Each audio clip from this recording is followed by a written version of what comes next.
Welcome to Jedi Alliance. Today we're going to be covering some early reviews on the Star Wars Force Awakens Blu-ray, some fun with Photoshop, but our main topic is going to be breaking down that Rogue One teaser. Stay tuned. Welcome to Popcorn Talk, featuring movie discussion, news, and interviews. Popcorn Talk, we talk movies. And now, here's Popcorn Talk's Jedi Alliance.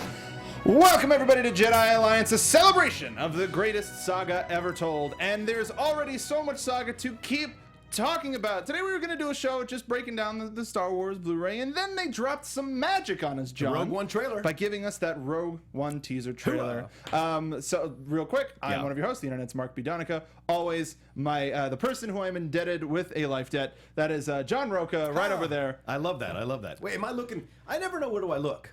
Wherever you look, Steven will follow. Steven, you follow me, son. Yeah, listen, thanks everybody for tuning in. I'm so looking forward to the show. I'm so hyped up. I wore my shirt. I'm so hyped up. I'm ready to go. This Rogue One trailer blew my mind. So when we get to, I can't wait to get to it. So let's get on. We're going to watch it, and then we're going to break it down, and then we're going to look at different stills. There's a lot of rumors going around, a lot of speculation about what characters actually are. And we're going to get to it. I'm sorry? What? Is that? Okay, we'll talk to it. More when we get there. Have you picked up the Blu-ray yet? Yes, I picked it up at Best Buy. Have you opened it yet? I have not opened it. Wonderful. Yeah, I'm never mind. No, I'm just talking. I've been waiting for this weekend was incredibly busy with a lot of stuff. Also friend commitments that I had made already. So I'm waiting for the night and the day that I can spend 5 to 6 hours with that. Just watching the special features and then eventually the movie. Well, you also had a big week this past week because you can finally talk about what you're doing for the Wizarding World of Harry Potter. Yes, I am officially at Harry Potter Land working in the Ollivander's shop. And so when you come into the Ollivander's shop, there's a show before you go into the shop if you want to go through the show, and you might catch me if I'm working that day, and you might catch me doing some wand stuff for you. So we'll see. We'll see. It's a fun show. There's a lot of magic. It is. I would... Oh! That's a completely different show that Popcorn Talk is not ready to announce yet, but that's a total joke. We're not planning a Harry Potter show. I was just totally kidding. How do you know, Mark? Damn it! That's the magic of it all. Wait, is that a greatest saga? What would that be? Is that a saga? Would you say that's a saga? Harry Potter. Well, anything the greatest graduating class ever told. There we go. Perfect. I mean, if it's a certain amount of films, it qualifies as a saga. The seven, Twilight 8? films were a saga. They called it the Twilight Saga. Did they really? They did. It was really unfortunate. So for those of you who... I agree. Yes. Those of you who haven't picked it up yet, I would recommend the Target one. While the packaging itself leaves a little bit to be desired, I bought it with the understanding, you know what? I'm going to buy this again when it's in a bigger, it's going to come in a huge box. It's probably going to come in a giant Starkiller base or a Kylo Ren helmet, and I'm going to buy it again. But because the Target version has more special features, I would recommend it. But we don't have a solid date yet. We are going to be doing a watch-along for The Force Awakens, so stay tuned to that. We're going to watch all the bonus features. We're going to review the special features. It's going to be great. It's going to be wonderful. But it's a big to-do. Let's get into the show. Speaking of a big to-do, let's get to news from the holonet. At some point. There we go. So last night, thank you, Steven. So last night, Star Wars The Force Awakens won 3 MTV Movie Awards. I love that we're talking about this. Yes. Yeah, for the heralded MTV Movie Awards. Dude, everybody got popcorn, but not everybody got golden popcorn. That's right. It was a serious business. Yeah. So we talked about it earlier, maybe a couple months ago. An R-rated business. Yeah, very R-rated show. I was so last night. surprised by that show. I mean, with the host that you got with Kevin Hart and Rock. Well, it's not like The Rock's known for cussing all over his movies. I was so not surprised. over his movies, but on social media. Oh yeah. Also, Kevin Hart and Rock going back and forth on Instagram. Yeah, it's that was a mouthful. Brilliant. Yeah. Not necessarily a family man in those, but. Yes. Hilarious show. The thing that we talked about with the MTV Awards is that they're kind of one of the last remaining pop culture movie awards that people actually, at least they won for something. Because Deadpool won an award, or Ryan Reynolds won for best comedic performance. Right. So that alone, you're not going to see Ryan Reynolds nominated for an Academy Award. You're not going to see him nominated for a Golden Globe. Right. But MTV, at least you're like, oh, cool. They're being recognized for what the fandoms at large, for what pop culture at large understands. I wonder what the rules are for that. Because didn't Deadpool come out this year? It did. So how does it qualify for last year's award? It's just weird to me. Because when you win the Oscars in March, it's for the entire calendar year of the year before. The cutoff is really... It's like the week before the show. I mean, Like right before, like as they're making the nominations, it's like, hey, what's good? What did you see this weekend? Deadpool? Throw it on. Done. Throw it on. And also, it's for press. It's to keep. But people certain show stuff up, moving. so you're right, Mark. I mean, people show up. A lot of people with followers, a lot of people with name and recognition, part of huge franchises, they show up. I mean, Charlize Theron won for Imperator Furiosa, the part she played in Mad Max Fury Road. So, you know, the stars do show up. It does matter. It does matter. And despite the whole show being an advertisement for the Kevin Hart Rock movie, Sure, which looks so good. It does look pretty funny. But the reason we're talking about it is because Adam Driver won Best Villain, Daisy Ridley won Best Breakthrough Performance, and Star Wars: The Force Awakens won Best Movie. Yeah. Did you expect it to win more? Did you expect it to win less? Because it was nominated for a good chunk. I think they had to kind of spread the awards out. So I was happy that it won the awards that it did. Maybe one or two more would have been fun, would have been great. But I think Daisy really absolutely deserved that award. 100%. That was great that they gave it to her. I was happy that it won Best Movie. It didn't have to, but I was happy that it did.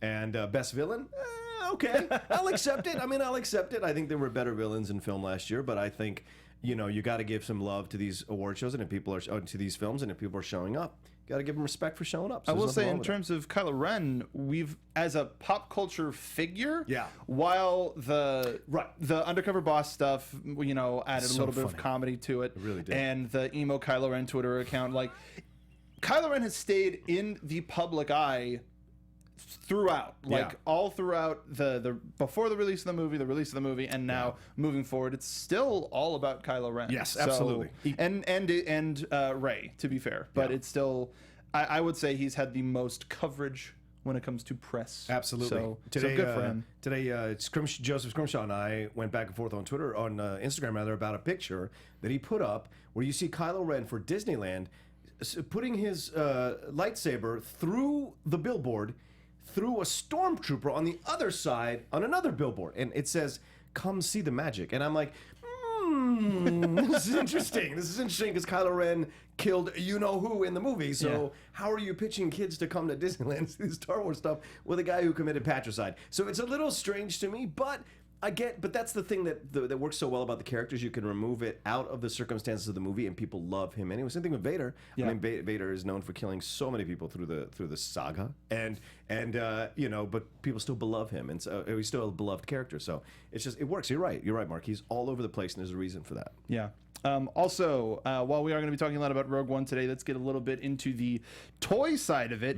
Just announced through Star Wars on Instagram, Rogue One is going to have exclusive packaging. It's got the Shadow Trooper on the front. It's nondescript. It doesn't have a specific character. Yeah. If Steven can find it for us, it'd be great. It's. I mean, I gave him a lot of pictures, you? I don't blame. Blame him. He was giving a lot of stuff. Yeah, that's my bad. He was giving us some guff. Yeah. I'm a guff taker. I'm a guff giver.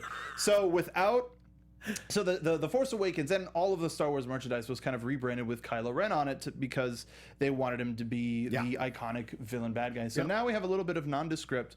We have the Walker on the front. We've got the Shadow Trooper on the front. Does the lack of a specific character, do you think that will bode better for sales for any of the Rogue One stuff? Oh, I think it's good for right now because we don't know. We have an idea, and that trailer just dropped. So we've got, like 4 or 5 different characters, possibly by name, that we know of in the film, but they're not. The only one is actually mentioned by name in the trailer. So it's interesting. So to me, it's still kind of a phantom movie in a way, and so they're keeping their secrets close to the vest.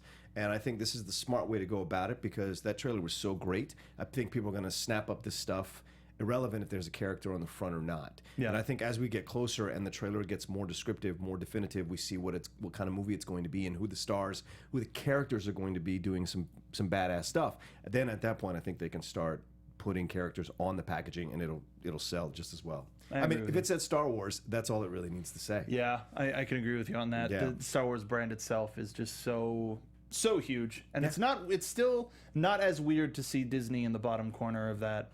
Man, that trailer. We're gonna get there. What do you think? Do you think it affects it? I think it helps to separate it from the main storyline. That's great. Yeah. So the fact that you look at this and it looks different. It's got different characters in it, but it still has the stormtroopers you recognize. and the walkers you recognize, whatever may be in that box. It's like, well, this is different. Yeah, and it gives you that vibe of the movie. It looks like a war type. It's thing, dark, right? Yeah, very dark. It's all black. Yeah. It's not Batman-y, but yeah, the Shadow Trooper's mother's name is Martha. So, moving on to our next story. Don't tell Lacoste. Yeah, go ahead. Oh no, he's fine. So next piece of news is pretty unfortunate. yeah. But a hell of a life. Yes. Eric Bowersfield, 93 years old. Yeah, man. Voice of Admiral Akbar and Bib Fortuna, passed away last week. And while sad, he did an interview with the San Francisco Chronicle that was within the last year or two. Okay. Whereas, like, he's 93. He's just so full of life, so vivacious. And he's just like, oh, well, here's a picture sent for me to sign with my character. Are you familiar with it? He's like, yes, I've seen Star Wars. So, like, not indignantly, but it's just like, yeah, I'm pretty familiar with the movie and with the characters. So he only has 4 film credits to his name and a couple of video games, and the video games are being Admiral Akbar. Yeah. And one of those being The Force Awakens. So he worked in his 90s on the Star Wars franchise, and just to see the man behind K-101 was really like this jolly old man. There's a bit for like the scary guy with the sharp teeth, and also the man that we all revere as a general. Where does from a technical sense, you get another voice actor, but this man is a crucial part of the fandom that we all celebrate. Where do we go without this man? Well, this is a valid question, right? Because to me, I've said this on this show as a guest and on other shows. Like, Admiral Akbar is my jam. That's my jam. That guy is my jam. I think they should make a whole movie about him. I can't wait till the Star Wars network come out in 5 years and they can do a mini series on Admiral Akbar, and you follow him through his life, and how he came to be, and his voice. The guys, he does so much with that voice, because as a voice actor, when you come in front of that mic, you got to bring a lot of levels. You can't use your body in the same way in front of a camera as you would behind the mic. You can move around, you can do whatever, but really imbibing it takes a lot of your throat. And when you're seeing him do those things with Akbar, you see the weight of the world when he's like in Jedi, and then when he gets really excited and coordinating, but still very powerful. There's a delivery, and so the man should definitely be revered. And I personally am also sad because now my Bib Fortuna sitcom cannot happen, which is what I really wanted to have happen. So. That's a good pull. And you're right about this guy, 93 years old? 93 is a hell of a life. Yeah. And something interesting that I learned in researching him is he was the last person before Frank Oz to be considered for Yoda. Wow. And his take on Yoda, go find the Chronicle video. It's on like a 4 or 5 minute interview. Oh, I gotta see but it. he gives his version of it. And it's like, that would be a completely different character, but you wouldn't hear the Muppet in it just because Frank Oz is so iconic.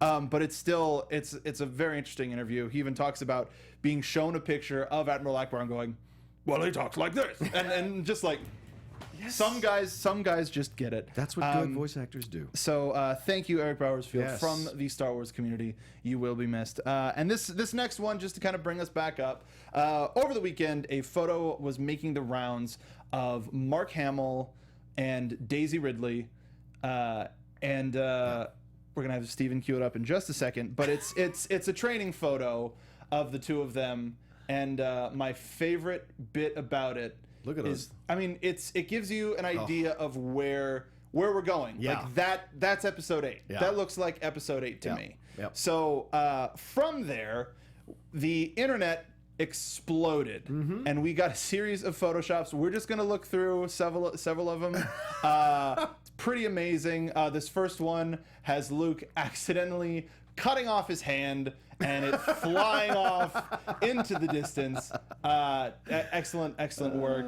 Then That's my favorite one. John's favorite. I retweeted that one off at Heroic Hollywood because I saw that one. I was like, that is the perfect meme for this. Look at that. But then why would you just not want to include Yoda?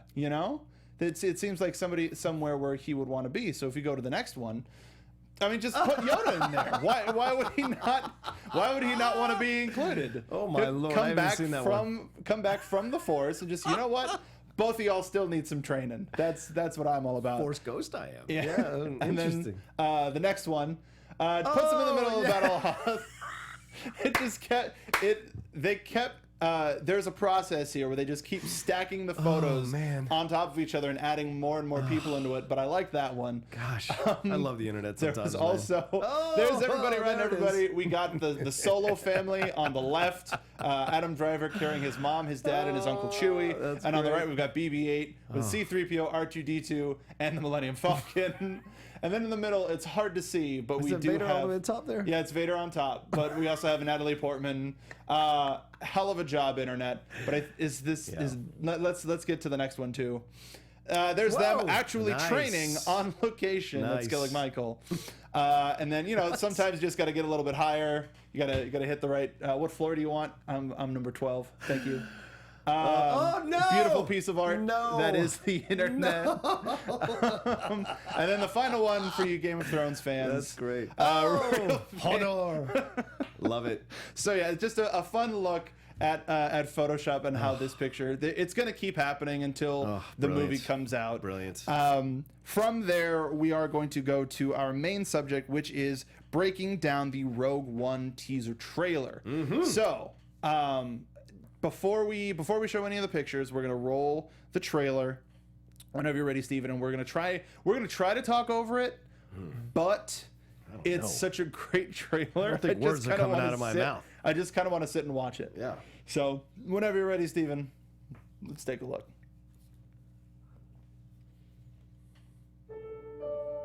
What a great music cue. State your name for the record. Jin Urso. Good name too. Yeah, a lot of gins. Forgery of imperial documents, possession of stolen property, aggravated assault, Look at Yavin. resisting arrest. Yeah. On your own from the age of 15. Mon Reckless, Mothma, aggressive, and my girl. undisciplined. This is a rebellion. Excellent piece isn't of it? information about her when we get into the breakdown. Yeah. General Why badassery. rebel? That's. Some people complain about that line. Kiss my butt. You know what? I love that line. You know what this trailer needs? What you saying? We should make some sort of Suicide Squad like that? Like what? Major weapons test. Seriously. There you go. We need to know what it is and how to destroy it. Love the dish. I love the dish. I love that. What kind of channels do you think they get? I know. I see the jokes, but I still think it's cool. Oh, it's huge. This is awesome. It sounds like someone squeezing a whale. It's the scary sound.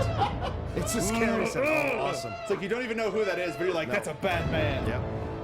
I don't know about Forrest Whitaker yet. When they catch you. Oh, I'm a big fan. No, I'm a big fan of him too, but like, When you do it, they break you. he could ride anywhere.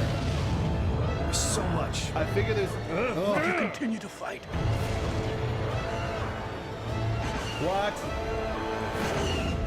That shot. What will you become? Man. And then the Vader cue. What? This score already is so enchanting. So good. And oh my goodness. I watched it 30 times. So Mark, 30 this times. past year has Oh, look, it's Mark Hamill looking angry. Anyway, forgot to trim the end off of that. What? Jin Urso. Yes. That is our lead character. Yes. Seemingly going from one end of the law to the next. We see her with the rebels. We see her in a people are calling it a disguise. At the end. Yeah, at the end. But let's get It's an Imperial Guard. Yeah. Yeah. So let's talk about Mon Mothma then. Yeah. One of my favorite, I think, pieces of actor redemption. Oh, yeah. Genevieve O'Reilly was cast to be in Star Wars Episode 3 as Mon Mothma to make an appearance. Yes. The appearance was cut. So, like any self-respecting studio, they hired her. 10 years later. And you know what? Here's your just rewards. Be this character. And you know what? The timing for Episode 3 and now makes some sense. Absolutely. And looks amazing. I mean, almost dead ringer for Caroline Blackiston, who played her in the original trilogy. I mean, the outfit is perfect.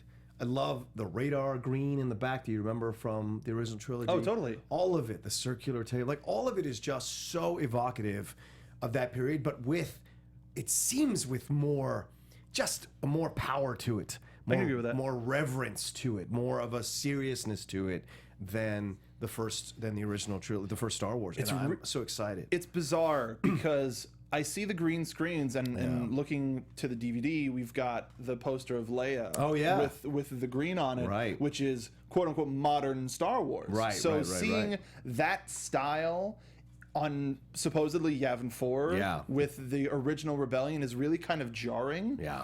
So I don't know. It might take a viewing or two for folks to really get into it. Yeah. To really go, okay, now I know what this world is. Now I can go back and watch it and enjoy it instead of being sort of in the middle ground of this looks new, but it's all old stuff. Well, there's so many questions too. Just in this whole thing, like why did they recruit her? She obviously is a survivor. Jen is already. She's from the streets, and it seems like that's the vibe they're giving her. You have. It's so funny because it's very evocative of Force Awakens to a degree, because she kind of has a similar look as Daisy Ridley does, except feels like a little bit older, a little bit more of a survivor. Then you have the shots of Diego Luna looking a little bit like Poe Dameron. Oh, he's getting his Poe Dameron on. Yeah, like my friend a texted me. He was like, "Is Poe in the trailer?" And I was like, "That's not Poe. It's Diego Luna." He's like, "God, I can't." Do we have his character name yet? I don't think we do, because I don't know if it's on IMDb. I haven't looked. What if he's Daddy Dameron? He's not this. Listen, if Finn can't be related to Lando, then Diego Luna's not related to Oscar Isaac. I mean, there could be more than one Latino. No, I totally agree. Totally agree. But I mean, the way he was carrying himself, I know. It was so pretty obvious. evocative. Plus, he looks like Han Solo, which is great. Yeah. He's got the Solo vibe from Jedi. Definitely looks like that. Yeah. And you can tell his rank there. It's so fun to see these little things as you go through. So fun. It really is. I saw it 30 times that morning. I just kept rewinding. I just kept restarting it because it's and I tweeted this. I said it may be the Star Wars movie that I have finally been looking for, and as an allusion to the droids thing. I love almost all the Star Wars movies. You can make points for the prequels as well. I will never denigrate the prequels here because of Scrimshaw's legacy here, but like, I've been waiting for something that's a bit more adult, a bit less Muppety, a bit less childish. And it's nothing against the other films. Look, I don't want to speak. I love those films, but I wanted something darker, and this really gives you that vibe. There's no humor in this trailer at all. There's no cuteness. war. There's no little droid. There's no. I mean, there is a droid, but he's like taller, thinner, stronger looking. It's reminiscent of Knights of the Old Republic a little bit. Yes, and that's what I'm so excited about. I've talked about my love of Knights of the Old Republic many, many times. So I'm very happy that this is. Yeah, but let's keep going. I'm sorry. Best game ever. Best game ever. That's the best series ever. Best game ever.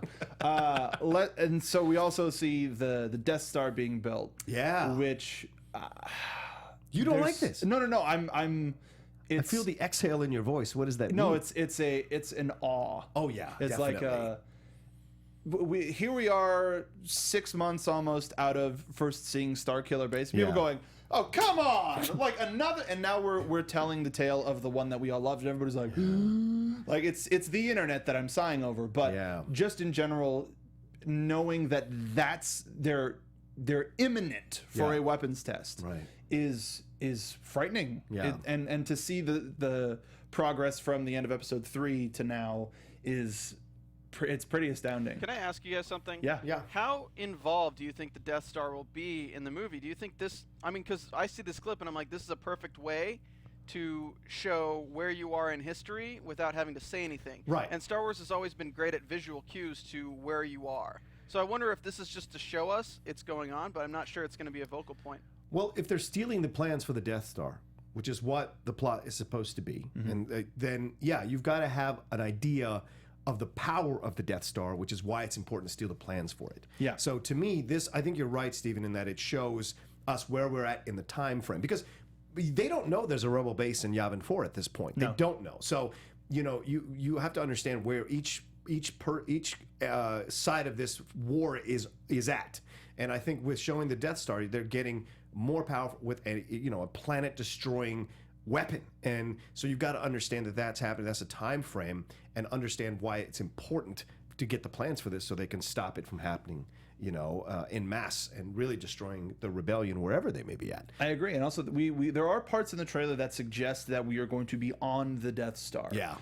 In one of the shots that I pulled, that's number 9, where we see the Imperial Guards and a cloaked figure, not a helmeted figure, but a cloaked figure approaching seemingly a transmission to the Emperor or the Emperor himself. It looks like a tank, even like a suspension tank that you put something like Bacta. Like we saw Luke in one in that suspension tank, and So it looks awesome to see him, whatever figure that is, and I feel like it's Vader. Even though it's hooded. but a hood over the helmet. Yeah. Well, interesting, right? So that shot suggests that we're going to be on the Death Star. Then also the shot at the end where we see Jyn with the lights turning on. Yeah. That seems like it might be a plan where they shut off the power in order to get around without being detected, and then the power comes back on. Yeah. So it could be something like that. Yeah. But I think we're going to be on the Death Star very little. Okay. But we will be enough to understand its power. Sure. I think enough to understand its power. Maybe have somebody on trying, like, literally hand away from the thing to try to stop the test, and the test ends up being successful, or something like that. Yeah. So we know the weight of all of this. What do you think of the Star Destroyer? Shot of the Star Destroyer. It was Star Destroyer for scale, really. Man. And did we see any of that in the original movies? Like, do we see the opening fleet? Yes. Sure, but a fleet around the Death Star? As far as I remember, it's just the Death Star and the TIE fighters that get released from it. Yeah. So seeing that is also a huge scope sort of a thing that we haven't seen. Well, and I think that's what the trailer did so well, is it showed us the power and with what that they're confronting, and the size, and the enormity, and the reach. Because they're rebels. They're the smaller faction. They're not as organized. So it's going to be this against this, and they had to do that because they get us interested. And to go back to Steven's earlier point, like the trilogy films are about expanding the universe and getting us back into as a whole. These films, I think, are to enrich what we've already seen. Oh, sure. For the Star Wars fan. Oh, I totally agree. It doesn't have to have the same vibe, and that's why I love the vibe of this one. And I love that we have another female lead. I have no problem with that. People complain about that. Drove me insane because I'm like, it didn't even occur to me. Like, it didn't even matter to me. She was so well presented that it doesn't matter. They gave her hero qualifiers, as Action Movie Anatomy calls them, in the trailer. Yes. It's like, you're counted on this and that and this and that. It's like, what a badass. Yeah. Awesome. And her portrayal, her delivery of those lines, not a moment where I don't believe a second of what she's doing. Same thing with Daisy. Not a moment where I don't believe her. They've both lived this life for as long as they've known. Yep. What's really cool about this, I think, and this is from somebody who's like not as big a Star Wars fan as you guys, but of course I love the series, but is the feeling of Sonder. Do you know what Sonder is? No, sir. It's realizing it's the feeling that each random person around you has a life just as complicated as yours. And you look at these stories and you look at the original trilogy and then the prequels, and you're focused on all these stories, but at the same time millions of different things are happening all over this universe. And I think Rogue One is going to be one of those things where you can rewatch the trilogy and be like, this is what happened like at the same time or before that. You're like, oh my god. I think there's going to be a visual cue of somebody Mon Mothma for sure, but like a random X-Wing pilot whose like insignia you'll recognize in the background of Episode 4, and you'll just be like, oh, that's what happened to this guy, holy crap. Yeah, well, we see crashed X-Wings, an X-Wing crashed X-Wing in the trailer, and also a black crashed X-Wing, which may be Char. There's in the background of the Donnie Yen picture where he just unloads. So awesome. We're not going to be seeing lightsabers in this movie, supposedly. That's the rumor, right? The rumor is that there are no lightsabers. Right. I don't think we need them. We got Donnie Yen, who's just, if you're not familiar with his work, check out Ip Man on Netflix. Yeah. Just one of the coolest martial arts masters today. Yeah. Then we also had Forrest Whitaker, who was in the one before. I think he's going to be a type of character that rides the line. He might be one that will help the heroes if it benefits him, and also help the bad guys if it benefits him. Okay. Just I don't know. Just from what I'm seeing from his armor, from his character. I don't know.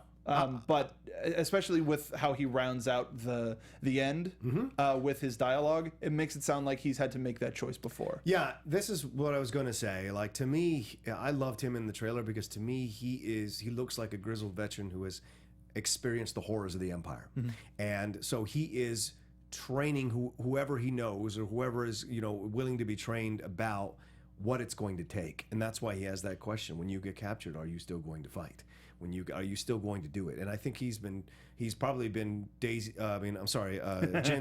mentor through this whole thing, or Jin's mentor through the whole thing. And so to me, I'm like, okay, I like this because this is almost like Rocky and Mickey. Like, you got the grizzled veteran training the young warrior to be able to handle what's coming and to be able to fight for what's coming. And I think he's a great look. I mean, just a great look. I love the armor that's a little bit older, a little bit bigger. It's very Knights of the Old Republic feeling, and I love that.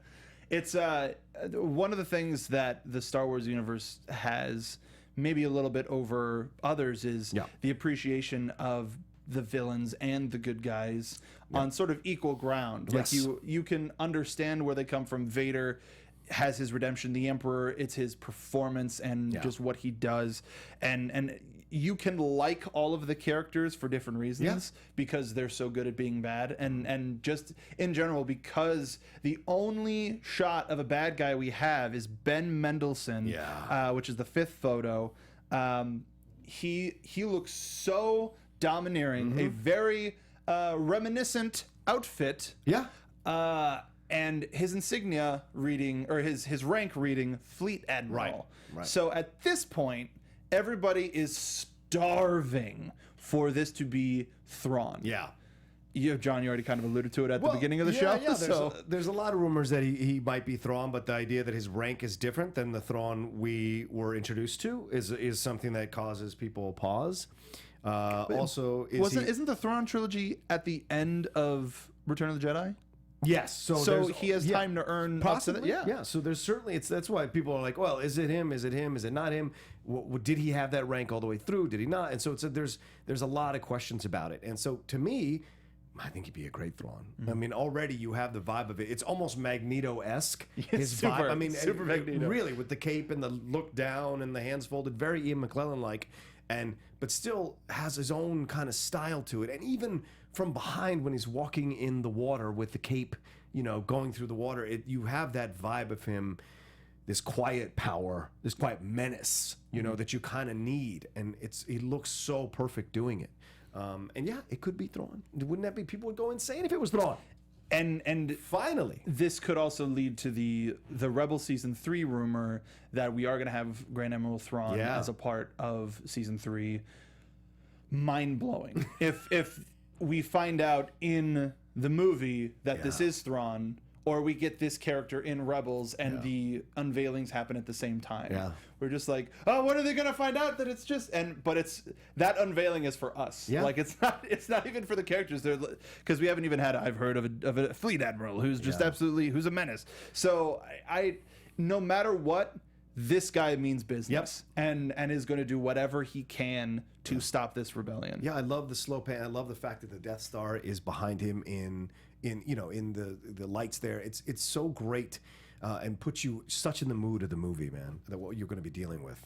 I agree with the darkness too.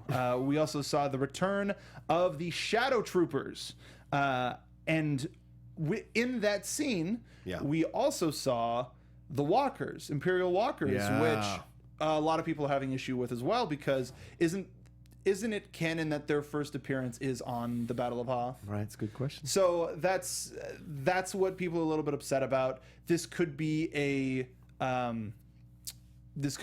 classified event because of Shadow Troopers. Maybe nobody gets out of there alive. Supposedly, that's a good point, right? And they're supposedly the Death Squad. They're called the Death Squad for a reason. Their weapons are different. You see, it's a bigger tube, bigger front there that they're on their rifles. So there's so much that could allude to there that you're right. It could be that they just get wiped out or whatever. It doesn't, or it's not talked about. And so when it finally does get talked about, it's from a different event. And so it's been that way in canon, but it could change. I mean, they have shown no issue with changing canon if they want to change canon or not including stuff that's canon. And so I wouldn't be surprised. We also did see early versions of the Walkers in Rebels. And that's heart-wrenching scene where we just want everybody to survive. So it's not as if the Rebels haven't experienced something like that.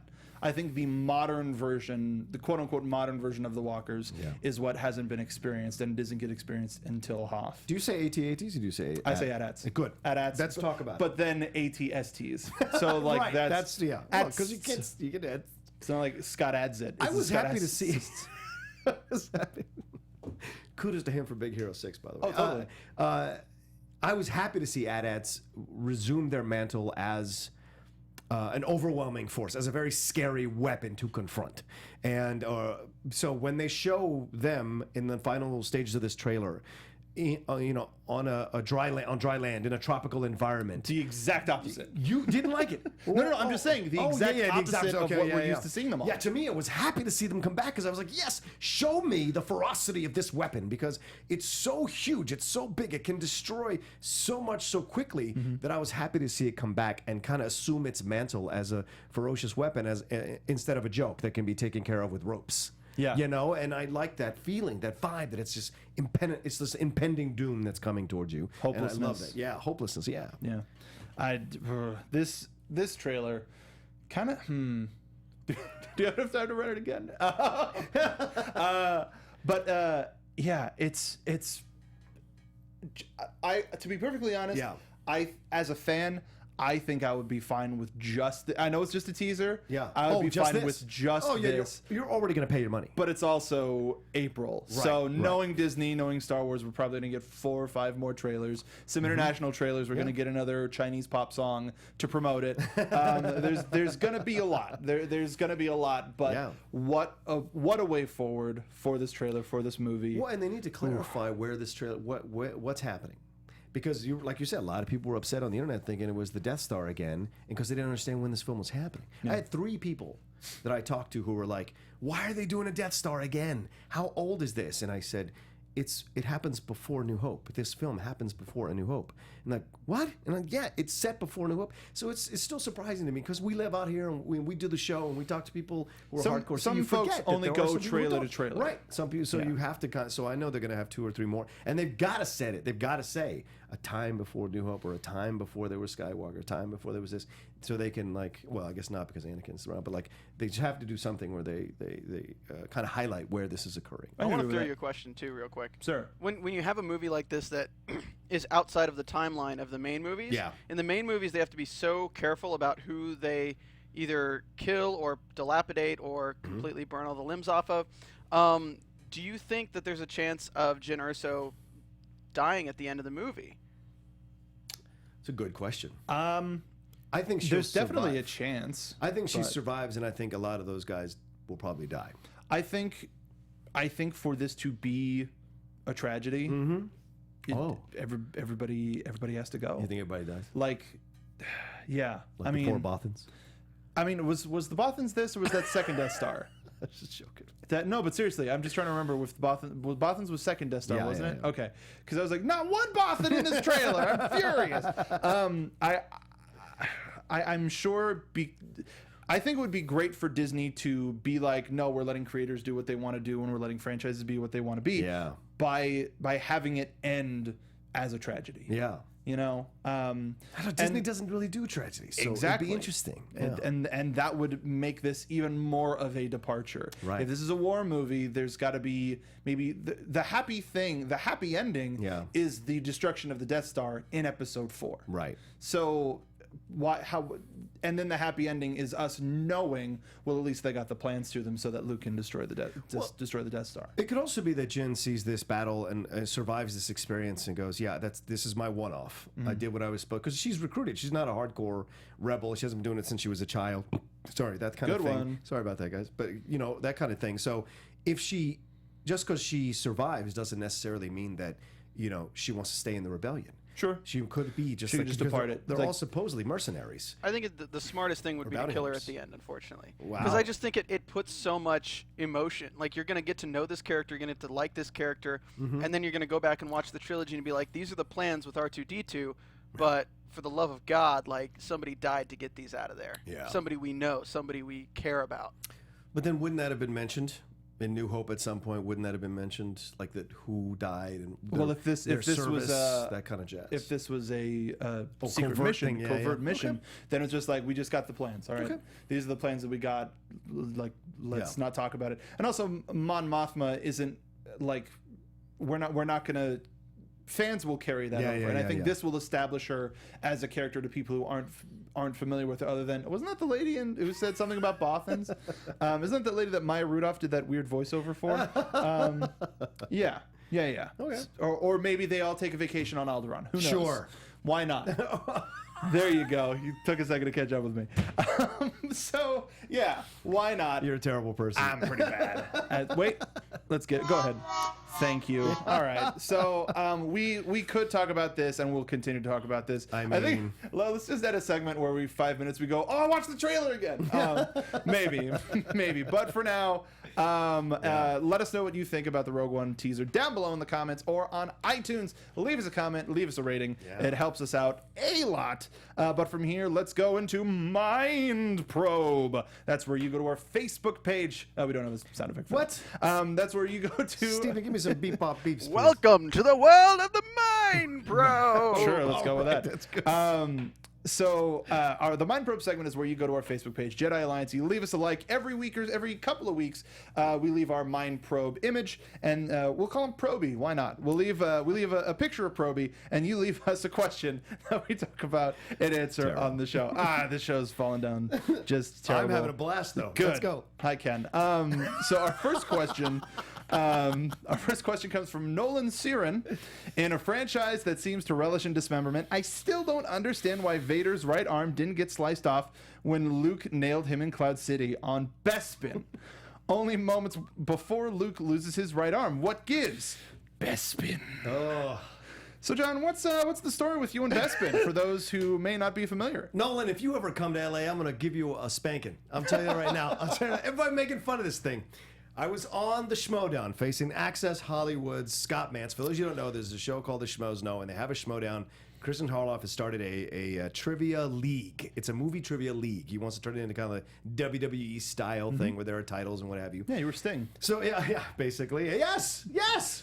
I was basically Sting. I was the chosen one apparently, and I was the outlaw and all this jazz, and I took on Access Hollywood Scott Mantz. Let's get real. Access Hollywood, there's a reason he works for them, because he knows a lot about movies. And we went back and forth all the way to Alaska. You can watch this on their webpage. And unfortunately, the last question was, what 3 planets are in Empire Strikes Back? I immediately said Hoth, Dagobah, and then blanked. I kept saying Cloud City, Cloud City, Cloud City. But for whatever reason, Bespin is not a planet that stays in my damn mind. I don't blame you. Mustafar, Kashyyyk, Naboo, Tatooine, there's a million other planets. Bespin Octo. sounds like an old Dodge. Yeah, it's just never, and they only mention it once in the Strikes Back. But right, 79 Bespin. I got destroyed on Twitter. I got skewered on Twitter, and rightfully so. I took my hits. I'm trying to be good-natured about it. It sucks to lose. I hate to lose, but there's kind of a weird, poetic, kind of hilarious thing around it, because I do host a Star Wars podcast with you and have hosted one for a while before that, and for whatever reason, Bespin's just never been a name that's stuck in my mind. Well, now you will never forget it. I will be whispering it on my deathbed. That's for sure. That one time you lost that question.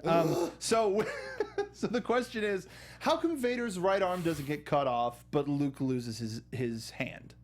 In Bespin, in the lightsaber fight, Luke tags him on the shoulder. He does, and nothing goes loose. I don't think it's strong. I don't think it's strong enough of a hit. I think that's what we're led to imply. Sure. And we've got to see his hand getting cut off in the next one. So it's like we've got to in the next film. So we've got to kind of leave a little bit of drama. It was more about Luke getting his hand cut off and finding out. I mean, that's a double whammy. And also the lack of showing how unprepared Luke was for that fight. He could not have delivered that kind of strike at that time as a Jedi. Not at that time. He wasn't trained enough. So I think that's the reason. If what are you gonna? But I also just have a headcanon of Vader as he's swinging, just a slow motion of not again, not again, not again, not again. just really stupid, really stupid. Right. Thank you, Nolan. Thank you, Nolan. Hello, darkness, my old friend. So next question comes from Jason Rittner. We all know that our dream as fans was to have the Heir to the Empire trilogy made into movies. In our post-Legends world, would you like to see the trilogy we reworked to suit the new characters and setting of TFA? Or would you like it left as the untapped potential that is so that we are not disappointed? What's the rush? What's the rush? That's my feeling. What's great the answer. rush? We have so much material and we have so many great writers working in film today who want to work on this property, on the saga, who want to create things. Let them create the things, and then naturally, organically, we'll come to where we're supposed to go. I don't want to denigrate Superman v Batman, right? I want to say clearly, I enjoyed my experience in the theaters. I see now analysis, a little time away from it, reading articles. There are issues for it. Why? Because they tried to shoehorn 4 different graphic novels into a movie without giving you the background of each graphic novel, so that when the moments happened, they were kind of hollow because there wasn't the background. And it's not about being spoon-fed either. Please, let's get rid of that stupid mythology. It's the fact that you understand a well-constructed storyline leads to a point, and when the point happens, you're supposed to feel that point, not because you remember reading it, but because you see it in the film. It's naturally built up through the film, and there's a joy in seeing that. And I think with this, if we rush Heir to the Empire to try to spoon it, or I don't know, what is it, to shove it in, or shoehorn it in to the wrong areas, we're going to lose its effect. And it's such a beautiful trilogy. Why would you rush it? Like, let's give it its proper due. Let's give it some time. There will be time. All of us, hopefully, will be around for a long time, and we'll be able to see this. There are going to be Star Wars movies every year, and there probably might be a network. I would rather see this as like a Game of Thrones. I like type how you thing. just throw a network out there, like, really you know want what? it to There's going to happen. be a network. Just by the way, I read some book about manifestation, and I want to manifest.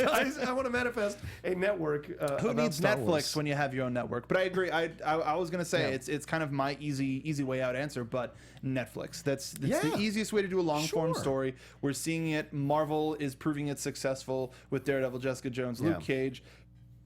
Iron Fist, Defenders, and whatever more may come from that. Right. So why would Star Wars not want? Why would the Star Wars wing of the company not want to share in that same success? Yeah, especially because this is such a revered trilogy, you don't want to mess it up. People will be so mad at you if you mess this up. I can agree with that. Yeah. Corey Donaldson asks, I don't know if this question has been asked before, but if you could trade places with any of the popular Star Wars characters in any of the films or animated TV shows like Clone Wars or Rebels, which one would you choose? This is such a tough question. Yeah? You can't pinpoint one person? Well, of course. Or a droid? I mean, I want to be inventive, though. Solo is the natural reaction. We want to be solo because you're living by your own means and no one's telling you what to do. Yeah, but if you're Kanan, you're both. You're a Jedi and you're a smuggler. But you're not a Jedi if you're Kanan. You're not officially a Jedi. He stopped at 12 years old. Then you could argue. Mark Donica, he's not a Jedi. No, but you could argue what the meeting the Temple Guard did. He got blinded. Well, Mark Donica. When he met when he had the vision of the Grand Inquisitor being the guard and was like, you good, you made the right decision. Now you're a Jedi Knight. Right. I mean, but it's kind of the best of both worlds sort of thing. Is what I'm trying to say. Yeah. Has a lightsaber and is a smuggler. Yeah. It's a good and sweet girlfriend. Just saying. Yeah, I'm just saying. I would say Chopper because people don't look the other way when you kill many people. That's not true. I'm not a sociopath. Totally not true. Cad Bane, aside from running from his life consistently, just seems like a cool guy. Yeah. Asajj Ventress would be awesome. Asajj Ventress, right? Yeah. I mean, even though the struggle, the being betrayed, all that, but it's a rich storyline to experience, to be part of, to be that person. Yeah. Hondo the pirate. That I would love to. Betrayal here and there. He has little wins here and there. It's like I feel so betrayed, but so proud. Like it. I'll be coming in to do Jedi Alliance, or maybe not. I don't know. But yeah, I'll say Hondo. Why not? I mean, Solo or Boba Fett are my two choices. That's that. I'm an old school guy, and I'm sorry I can't come up with something more inventive, but that seems to be where I always lean to. Boba because man, he's a kick-ass bounty hunter, and he does what needs to be done, and there's a lot of mystery around him. And the ladies like mystery. I'm just going to say that. And you're a man of mystery. I wish I was. You know what? We're going to save this last question for next. Really? And we are going to get moves right on to our Duel of the Fates.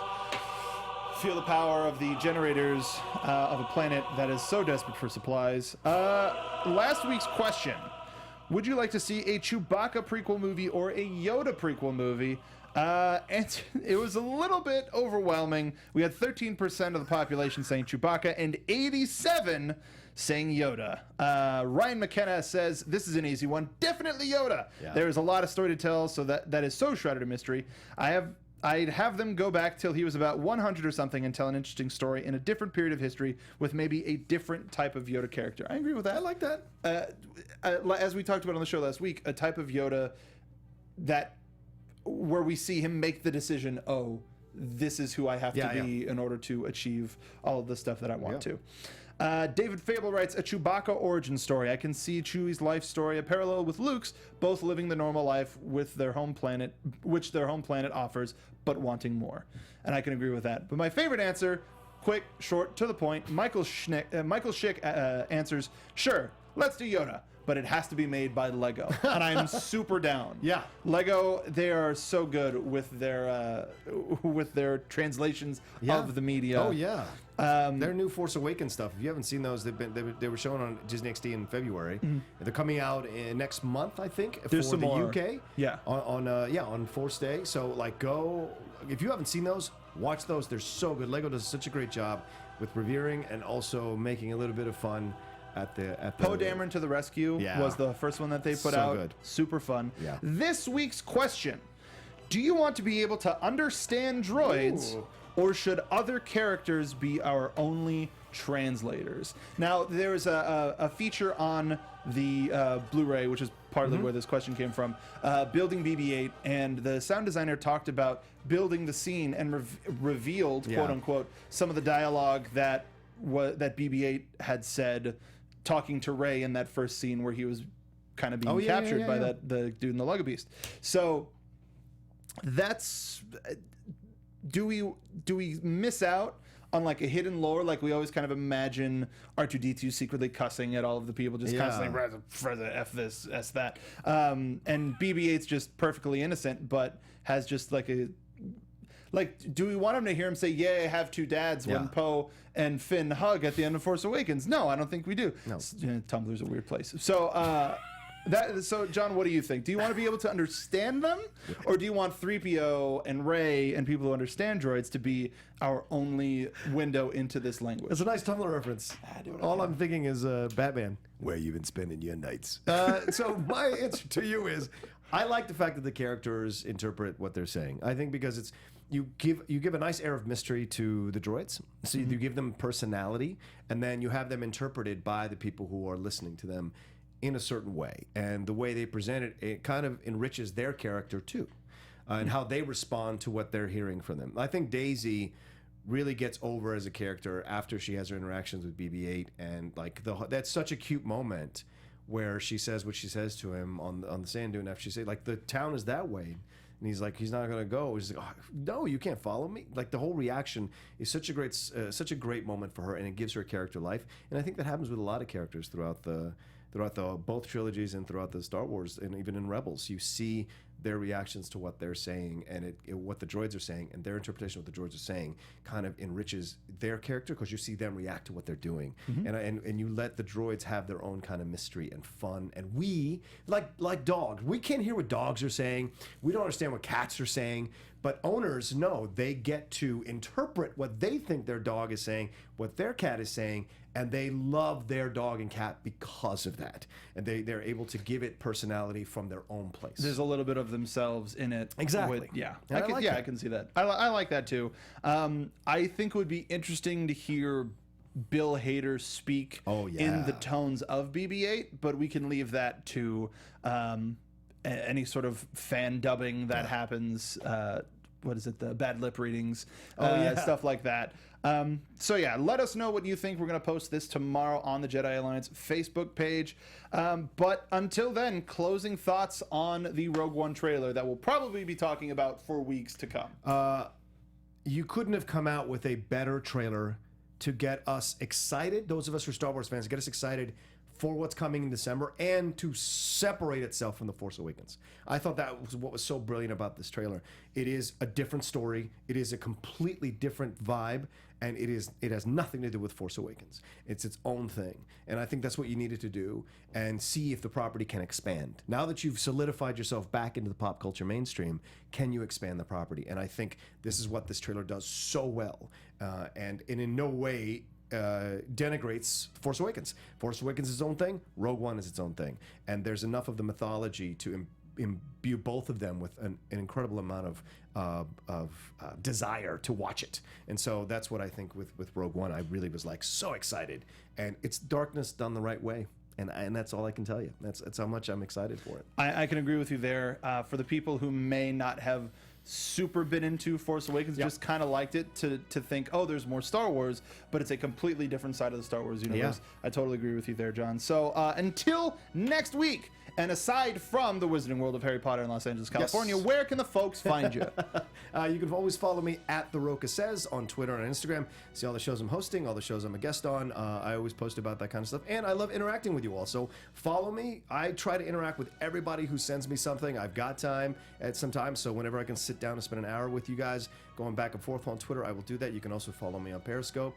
I will start doing that more and more as I come out of my shell a little bit. And you just did an episode of Transformers, yeah? Yes, I just recorded an episode of Transformers. I came back for my 4th episode as Springload on Transformers Robots in Disguise. I apologize to the ladies who host the recap show. I could not make it in last night with my episode just aired. My 3rd episode just aired over the weekend. So if you want to see me as a green transforming frog, please watch those. It's a real trip. I went, which one's John? That's John. That's totally John. And you can follow me on Twitter at Mark Donica. All of the wrestling side of AfterBuzz TV. We're going to have a huge year this year. I host the NXT After Show. Tonight's episode of Raw will be pretty fun. And then also here on the Popcorn Talk Network, Action Movie Anatomy on Wednesday. I engineer for that, and it's a great time. Also, Video Game Movie Anatomy, we're going to be doing Double Dragon next week. Much feared movie. But until then, you can follow us all here. Let's just do the whole thing. Thank you for watching and or listening to Jedi Alliance. You can visit thepopcorntalknetwork.com to find a nice list of all the past episodes of Jedi Alliance and links to both YouTube and iTunes. Please also follow us on Twitter and Facebook at Jedi Alliance for all of the us-related news. This has been Jedi Alliance on the Popcorn Talk Network. We talk movies. Thank you for listening, because many Bothans died to bring us this information. From producers Maria Menounos, Kevin Undergaro, Phil Spitek, and the entire Popcorn Talk Network, we would like to thank you for tuning in. For questions or comments, be sure to visit popcorntalk.com. I'm Sir Richard Wentworth, and this has been a presentation of the Popcorn Talk Network. The views expressed herein are those of the hosts only and do not necessarily reflect the views of the Popcorn Talk Network or its owners or principals.